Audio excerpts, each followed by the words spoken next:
Alright, morning everyone. We're here at the Tauranga Courthouse where Richard Seville is due to appear in court at 10 AM today, charged with, I believe, resisting arrest. You guys have probably all seen our video on it. There's a few other charges or allegations. It's a big ask. What they're trying to prove, that online comments equals actual threats against someone when they were misconstrued. If you'd read the entire conversation that Richard had that evening, you would understand the man was frustrated with the lack of interaction from our government on our concerns raised by people who believe this government is doing the wrong thing. And Richard advocated for a process of justice to deal with the corruption in our government, in my opinion. So we're going to be here covering it as it unfolds. As you can see, Richard is behind me, and we will keep you updated. Different sources of energy. We will call that, like, you know, bits of wood lying around that we go and get, and we dry us and dung or something, and cook our fires on that, right, or warm our houses with, you know, sticks and whatever we can find around. But then, you know, they've got coal. Okay, we start using coal, and that grew.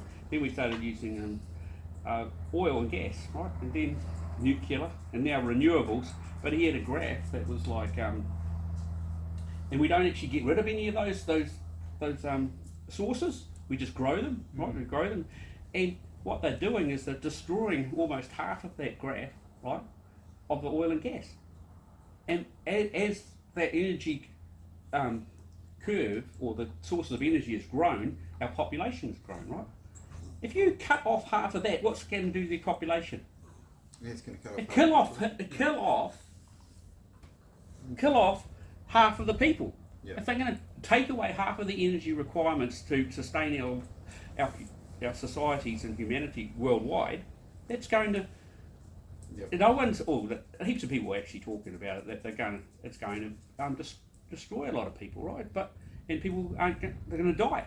Yep. You can only produce the food to feed them to start with, right? Yep. Or warm their homes, and the older people, you know, that are susceptible to disease and illness will fucking die. The argument you get from these people is that, why would the government kill us? They need us to make their money for them so they can tax us and so we can be their slaves. Non-essential. What they don't realise is, obsolete. With COVID, we just watched them kill off all the elderly in the rest homes. Yep. In front of you, under your bloody nose. Under your nose. It's out there. And they don't realise with the transhumanist agenda, these elites who are siphoning off, so all the small businesses, right, all the regular consolidating the economy into the larger corporate box stores. Yep, all getting put into monopolies. Yep. Big BlackRock globalist companies. Well, look, Z Energy was just sold to Vanguard. Well, actually, the Australian petrol company that's owned by Vanguard and is owned by BlackRock. Z Energy, right? That 8 years ago, when my son was born, Key sold off 49.5% of energy companies owned by the government. Then just last year, stop it. Then they flicked off the other 50% to BlackRock, essentially to BlackRock, right? And no one even bats an eyelid. They're too busy putting their masks on and waiting for the next psyop to, you know, embrace their fear again, man. It's just, you know, and $3. What's it? $3? Is it $3.10 or something a litre? So that's why we, when we saw Brad put the call out for digging at Marsden, it made the most sense to me and Sue that it's something we can talk to people about, that that everyone's feeling the pinch of the pump. Yeah, well, you'd hope so, you know. And it's the best chance we've got, I think, at actually waking people up and showing them what's going on. Because, you know, you got to fill your car up once a week, don't you? If not more. And you've noticed the, you know, 70-litre tanks, nearly $200. You know, well, how's that? How's that though? With what, 8 weeks ago, when it went up to $2.90, and what did Jacinda do? She took the tax. Like, she took some tax off, so it went back down to $2.50 or $2.55 or whatever, right? So now New Zealand is devoid of the tax take there's less money to put into the medical system. There's less money to put into, social services. The fuck? And they've just stolen it again. Yep. The elites, the globalists have just siphoned it off. It's up to $3.10 now. $6 easy. I said $6 last year. They'll go $6. Well, I'm thinking it's an easy road. Well, it's not easy road because people won't be able to drive their cars. Well, I mean, it's going up 15 cents a litre a week. A week at this rate. Yeah. If you look at the graph over the last month and a half. You're getting out of control. So this is a really good and an easy. There's an easy win for New Zealanders. There's an easy solution. It's $200 million worth of shares, which there's a lot of people in New Zealand that once they're educated and they see that there is a plan in place where it can be required through shareholders. Yeah, well, that's what Brad was talking about a few weeks ago. I was super keen on getting involved with that, and then I got distracted by other crap. But how many? Because is it 1,000?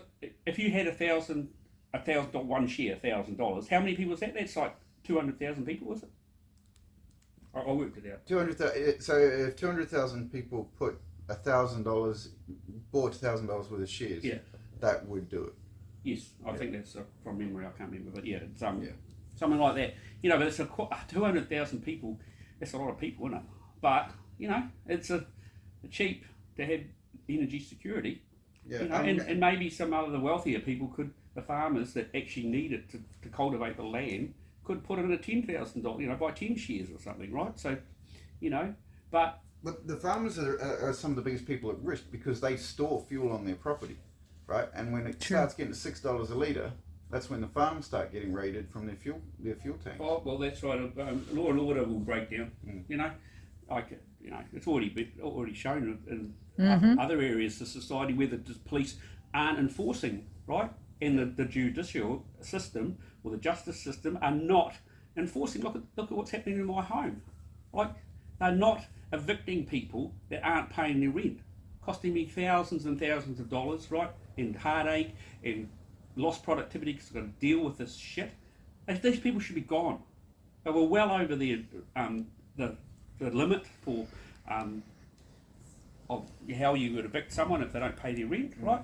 But no, they're basically using the tenancy law to steal private property from private citizens, and when these people that need housing, I won't give them, they do need housing, but because they got rid of all the state houses, they sold them all off. Right? Really? Yeah.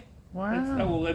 A lot of the state houses were destroyed by P, right?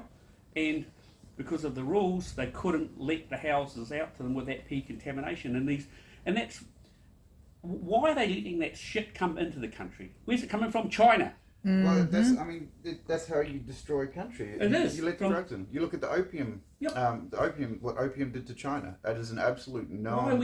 You know who did that? Or who? The National Party.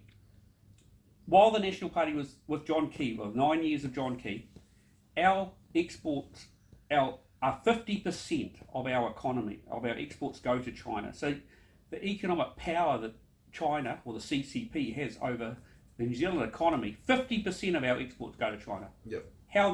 What sort of fools would allow that to happen? Well, fools that were in the game of destroying New Zealand, right? At this stage, it's very obvious that they're not fools. They're doing it on purpose. You've got Jacinda, who in 2007 or 2009 was elected the International Socialist Youth Leader. Right? Now, she held that position even after she became Prime Minister. Did you know that? No, I didn't. Yes. Are you kidding me? Yes. Oh, that was all over the media, wasn't it? No, they kept that super quiet. Yeah, so something like 15 or 18 months into her Prime Minister role in New Zealand, she was still the leader. International Communist Youth. International Socialist Union. You're close enough.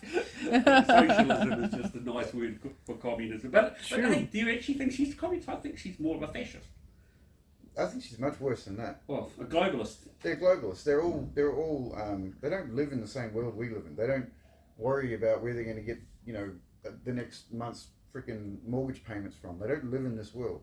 All No. they're worried about is how they get their next freaking buzz. Yeah. Well, That's I a good remember. I remember in about 2005 or earlier, and Jacinda coming on the morning TV show. We had a big flat, and I was making my breakfast, and Jacinda was on, and you know, we knew who Jacinda was from 1999 with the Young Guns on the morning TV, and I remember saying to the flatmates, if that woman ever becomes our Prime Minister, we are fucked. I think she was in the UK working for Tony Blair at the time, you know, and probably just going through this World Economic Forum. Yep, she trained with the Tavistock Institute. Yeah. You know, getting trained up in Europe to come back to New Zealand, and so this thing has been planned for decades. We've had 3 decades. We've had a decade of Helen Clark, a decade of John Key, and now we're going to get a decade. By the time Jacinda's got rid of, it'll be 3 decades, and our country will be well. And no, like you said just before, like something's going to give. Yeah, I mean, we're already seeing it. So one of the challenges we sort of saw around the breakdown of Wellington and freedom groups and freedom movements is gang infiltration.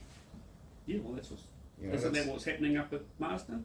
A Yeah. little bit. There's a little bit. I mean, I'm not going to. We won't talk names, but that person that I couldn't get rid of here, she rang me up and she said, "Oh, I want 40 T-shirts, but they can't be. Oh, they had to be red coloured with a surrender your identity on them. You know, Really? because you know which gang is the Reds, don't you? Yeah. Right? And she is associated with them. And I said, "What? I don't know if I want." Yeah. 40 gang members walking around with my T-shirts. It didn't work because I said, okay, $400. The phone call stopped. It's funny how that And works. it's actually it's really. So I complex. said, money up front.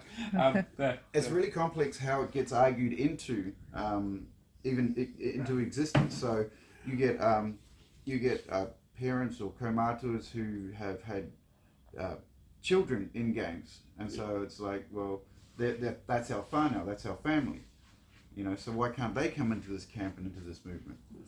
And that's some of the arguments. It's an edge of the wedge. Yeah, and at some point you have to go, well, it's destructive to the movement. How do we deal with it? Because what we suspect up in Marsden is there was a lot of drugs and alcohol abuse that was happening. Well, that's their lifestyle, isn't it? See, that's how they run their. Yeah. they run That their- is exactly. you know, That's how they do You that. know, and it's just ingrained.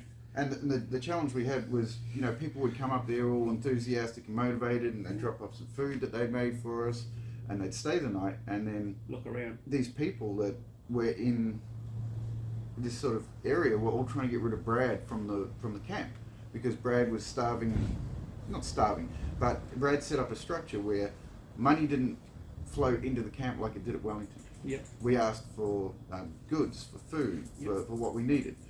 And it seemed to frustrate a lot of people, and it just kept, the same groups of people started from day one really, trying to remove Brad from any sort of leadership role in there, and every single hui, which in the early days was every night, and it would be hours long, half the hui would be about, oh, Brad's so bad, get rid of Brad.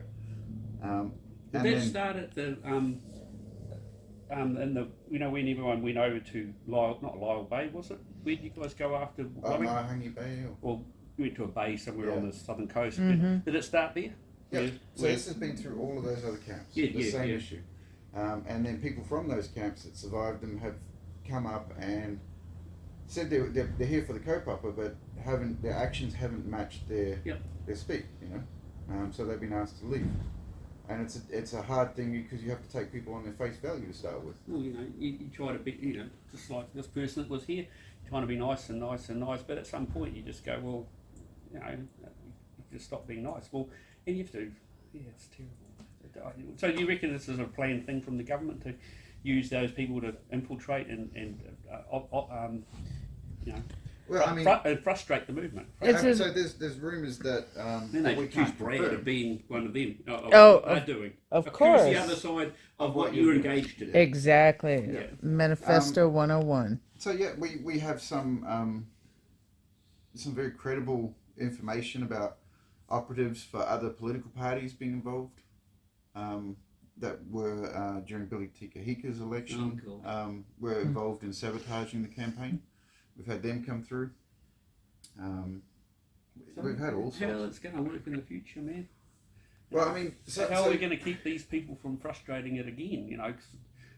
Well, we have to acknowledge that it happens. Yeah. You know, and everyone's like, oh, Brad's dividing and Brad's always on there bagging someone out. And it's like, well, if we don't talk about this as an issue, because it is horribly destructive.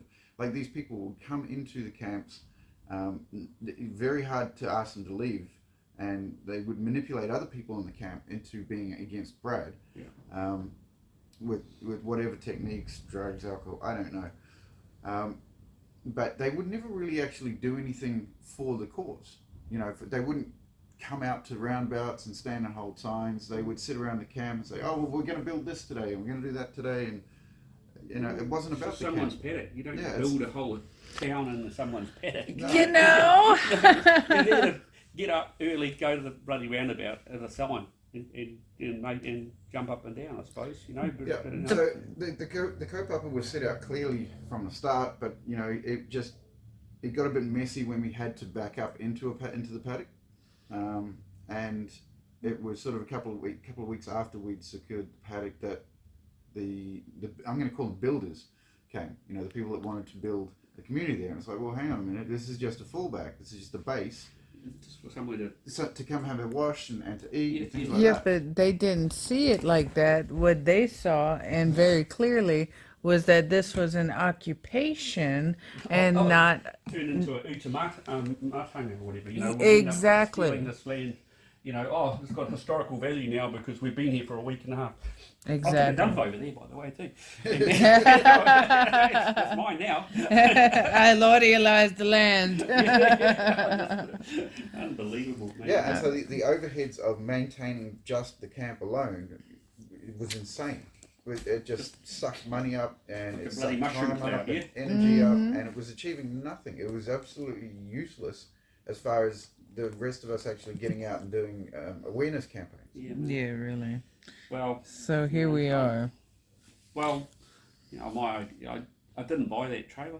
I sent you the pictures of the trailer. I was going to, you know, the billboard trailer.